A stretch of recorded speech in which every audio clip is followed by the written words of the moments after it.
کہ prime minister صاحب نے کہا ہے کہ طالبان سے بات کرنے کے لیے انہوں نے نام دیے جس میں میرا نام بھی دیا ہے۔ میں پرائم منسٹر صاحب سے پوچھتا ہوں کہ آل پارٹیز کانفرنس ہوئی تھی 9 سپٹمبر کو۔ 9 سپٹمبر کو آل پارٹیز کانفرنس میں جس میں ہم آگے تھے، ہم سب نے آپ کو بیک کیا۔ ہم نے آپ کو کہا کہ آپ ڈائیلاگ کا پروسیس شروع کریں۔ ساری پاکستان کی پولیٹیکل پارٹیز اس میں شامل تھیں۔ جو امریکہ کی جنگ کی حمایتی پارٹیز بھی تھیں، انہوں نے بھی سب نے فیصلہ کیا کہ اب ڈائیلاگ کا وقت آ گیا ہے، 9 سال کی جنگ ہو گئی ہے، اور آل پارٹیز کانفرنس میں فیصلہ ہو کہ ڈائیلاگ ہو، اور امپاور کیا گیا اور مینڈیٹ دیا گیا پرائم منسٹر کو اور نون لیگ فیڈرل گورنمنٹ کو۔ سب سے پہلے تو میں یہ پوچھنا چاہتا ہوں کہ کیا ہوا اس ٹائم میں جو آپ ڈائیلاگ نہیں کر سکے؟ انٹیریئر منسٹر کی سٹیٹمنٹ تھی جب ڈرون اٹیک ہوا اور ڈائیلاگ کو ڈرون کیا گیا، تو انٹیریئر منسٹر کی سٹیٹمنٹ تھی کہ امریکہ نے سیبوٹاج کیا ڈائیلاگ۔ یہ ہم نہیں کہہ رہے تھے، یہ انٹیریئر منسٹر کی سٹیٹمنٹ تھی۔ میں پرائم منسٹر سے پوچھنا چاہتا ہوں کہ انہوں نے کیا کیا اس کے بعد؟ کیا انہوں نے کچھ کوشش کی امریکنوں سے بات کی؟ کیا انہوں نے امریکنوں کو کہا کہ آپ ڈرون اٹیک بند کریں؟ کیا انہوں نے کہا کہ ہم کچھ پریشر ڈالیں گے؟ بلکہ اس کے جگہ جو ہم اپنا وعدہ پورا کر رہے تھے، جو ہمارا الیکشن کا وعدہ تھا کہ اگر ڈرون اٹیکس ہوں گے تو ہم ایکشن لیں گے، جو ہم نے لیا پختونخوا کی حکومت میں، وہی سینٹرل گورنمنٹ کے نمائندے اسپوکس پرسن ہمیں ہی اٹیک کرنا شروع کر دیا۔ پھر مجھے حیرت ہوئی نواز شریف کی سٹیٹمنٹ سنتے ہوئے، انہوں نے کہا جی پاکستان آئسولیٹ ہو جائے گا یہ نیٹو کے بلاکیٹ کی وجہ سے۔ آئسولیٹ تو امریکہ ہوا ہے۔ اگر آپ جنرل اسمبلی کی، یونائٹڈ نیشنز کی جنرل اسمبلی کی اگر آپ سٹیٹمنٹ دیکھیں تو اس میں تو ساری جنرل اسمبلی نے ڈرونز کے خلاف فیصلہ کیا ہے۔ تو آئسولیٹ تو امریکہ ہوا ہے، تو ہم کیسے آئسولیٹ ہو جائیں گے وہ چیز کرتے ہوئے جس میں ساری دنیا کی کمیونٹی نے جنرل اسمبلی کے اندر ایک ریزولوشن پاس کیا ڈرونز کے خلاف، انٹرنیشنل لا کے خلاف بھی ہے، ہیومینیٹیرین لاز کے خلاف بھی ہے، UN چارٹر کے خلاف بھی ہے۔ تو ہم کیسے آئسولیٹ ہو جائیں گے؟ مجھے بڑے افسوس سے کہنا پڑتا ہے کہ مجھے لگ ایسے رہا ہے کہ یہ ایک ایجنڈا کے تحت گیم کھیلی جا رہی ہے۔ یہ لگ ایسے رہا ہے کہ یہ پہلے سے ہی پلاننگ ہوئی تھی، یہ میچ پہلے سے ہی فکس ہوا تھا، جس طرح الیکشن کا میچ فکس ہوا تھا، یہ میچ بھی فکس ہوا تھا، کیونکہ مولانا سمیع الحق کو جو ملے ہیں نواز شریف کو، ان کی سٹیٹمنٹ آئی ہے کہ گورنمنٹ ڈائیلاگ کے لیے سیریس نہیں ہے۔ انہوں نے سٹیٹمنٹ دیا کہ وہ سیریس نہیں ہے۔ تو ہمیں پہلے تو یہ بتایا جائے، بجائے یہ کہنے کے کہ اپنے اوپر سے ذمہ داری اٹھائیں اور کہیں جناب آپ عمران خان بات کریں، یعنی پختونخوا کی حکومت، ہمارے پاس ہے کیا بات کرنے کے لیے؟ نہ فوج ہمارے نیچے ہے، کیونکہ فوج ساری فاٹا کے اندر تو فوج ہے، نہ بارڈر ہمارے ہاتھ میں ہے، نہ ہمارے پاس کوئی ان سے بات کرنے کے لیے ہم کیا چیز لے کے جائیں، ہم کیا اگریمنٹ کر سکتے ہیں؟ گورنمنٹ تو فیڈرل گورنمنٹ تو PMLN کی ہے، ہم کیا اگریمنٹ کریں گے؟ ہمارے پاس ہے کیا جو ہم بات چیت کریں گے؟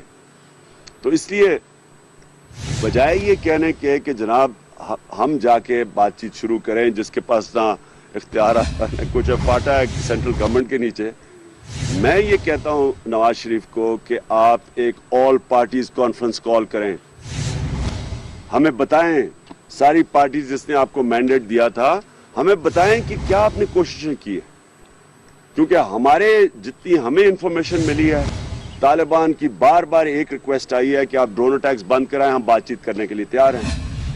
اور جب بات چیت ہونے لگی تھی، کیونکہ ڈرون ہوا ہے، اب بات چیت ہونی نہیں ہے جب تک ڈرونز آپ گارنٹی نہیں ان کو کرتے۔ تو ہمیں یہ بتایا جائے کہ آپ کی کیا مجبوری ہے۔ میں نے تو آل پارٹیز کانفرنس میں نواز شریف سے پوچھا تھا کہ اگر آپ بات چیت ہو رہی ہو اور ڈرون اٹیک ہو گیا آپ کیا کریں گے؟ تو انہوں نے کہا تھا ہم یونائٹڈ نیشنز کی طرف لے کے جائیں گے۔ تو یونائٹڈ نیشن سیکورٹی کاؤنسل میں تو نہیں آپ لے کے گئے، تو آپ کیا کریں گے؟ کیوں طالبان آپ سے بات چیت کریں گے؟ اور میں صرف یہ چیز ایک آپ سب کے سامنے رکھنا چاہتا ہوں، ایک بہت بڑی کیمپین چل رہی ہے اس ملک میں جو پاکستان کو مسلسل اس جنگ میں ملوث رکھنا چاہتی ہے۔ یہ ایک کیمپین کا حصہ ہے۔ جو لوگ امن کی بات کرتے ہیں ان کو پرو طالبان کہہ دیا جاتا ہے۔ یہ کیمپین کا حصہ ہے۔ جو کہتے ہیں کہ جناب